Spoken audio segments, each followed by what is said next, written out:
Hello guys, welcome back to my channel মনের canvas বৃষ্টি লেখা। আজ আমি বানাচ্ছি লাউ চিংড়ি। এখানে দেখতাম আমি লাউটাকে ধুয়ে আমি ভালো করে কেটে আবার ভাগবার জল দিয়ে ধুয়ে নিয়েছি। এখন সরু সরু করে লাউগুলো কেটে নিয়েছি। আর এখানে আমি ছোট ছোট চিংড়ি মাছ নিয়েছি। চিংড়ি মাছটা লবণ আর হলুদ আর একটু সামান্য সরিষার তেল দিয়ে একটু মাখিয়ে নিচ্ছি। এই দেখো, আমি চিংড়ি মাছগুলো আমি লবণ হলুদ আর একটু সর্ষের তেল দিয়ে মাখিয়ে নিলাম। এবারে আমি কড়াইয়ে অল্প করে সরিষার তেল দিয়ে আগে আমি চিংড়ি মাছগুলোকে ভেজে নেব হালকা করে। এখানে দেখতেই পাচ্ছ আমার তেল গরম হয়ে গেছে। এবারে আমি চিংড়ি মাছগুলোকে অল্প হালকা করে ভেজে নিচ্ছি।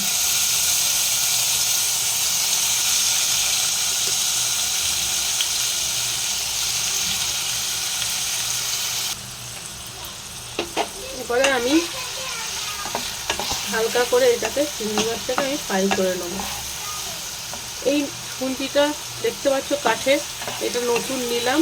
আগে খুন্তিটা ভেঙে গিয়েছিল। খুন্তিটা কেমন হয়েছে অবশ্যই জানাবে। দেখো কি সুন্দর ঢালু।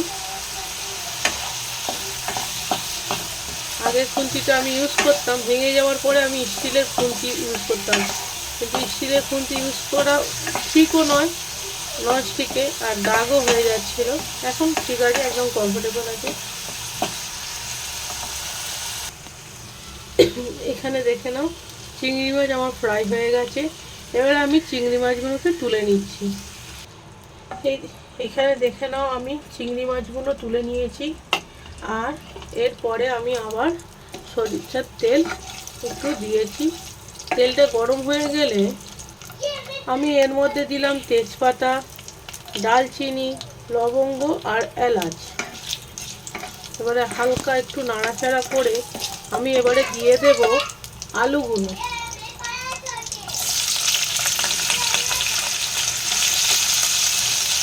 আর প্লিজ তোমরা ব্যাকগ্রাউন্ডে এই মিউজিকটা একটু অ্যাভয়েড করো। এই মিউজিক আমার কাছে সব সময় চলতেই থাকে। যতক্ষণ না রাত্রিরে ঘুমাচ্ছে ততক্ষণ এই মিউজিক চলতেই থাকে।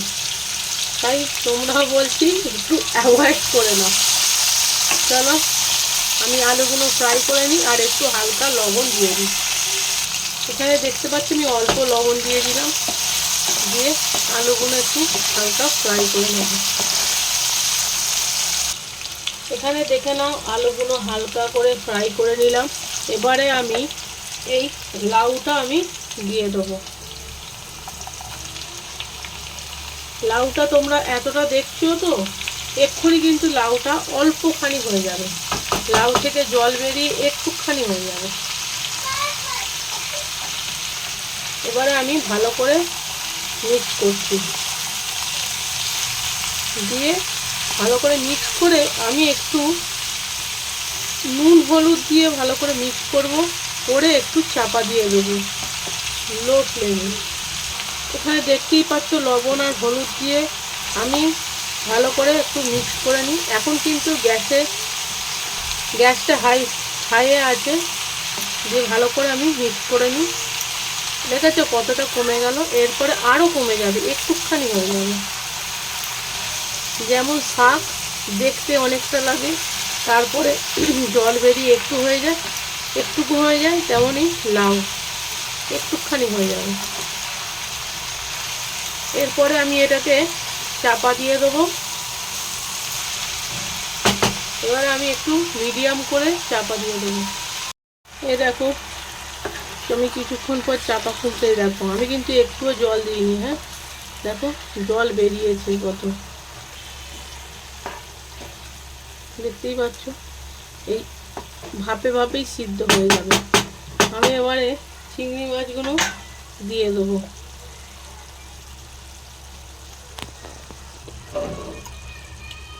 দেখো চিংড়ি মাছগুলো দিয়ে দিলাম। আমি এখানে মশলার মধ্যে দিয়েছি হলুদ গুঁড়ো, কাশ্মীরি লঙ্কা গুঁড়ো, জিরে গুঁড়ো, লঙ্কা, নুন আর একটু মিষ্টি। এবারে ভালো করে মিক্স করে নেব। আমি কিন্তু এর মধ্যে কোনো আদা রসুন দিচ্ছি না, পেঁয়াজ দিচ্ছি না। তোমরা চাইলে দিতে পারো, কিন্তু সিম্পলভাবে ঘরোয়া পদ্ধতিতে কিছু দেওয়ার দরকার নেই আমার মনে হয়। এবার সব শেষে খালি একটু গরম মশলা আর একটু ঘি, বাস, আর কিছু চাই না।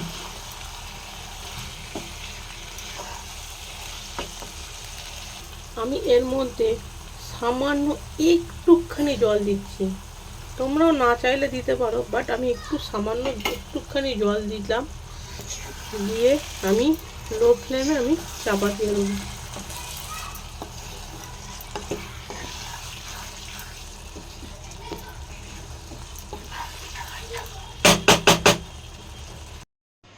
এবারে দিলাম একটু গরম মশলা গুঁড়ো আর দিলাম ঘি।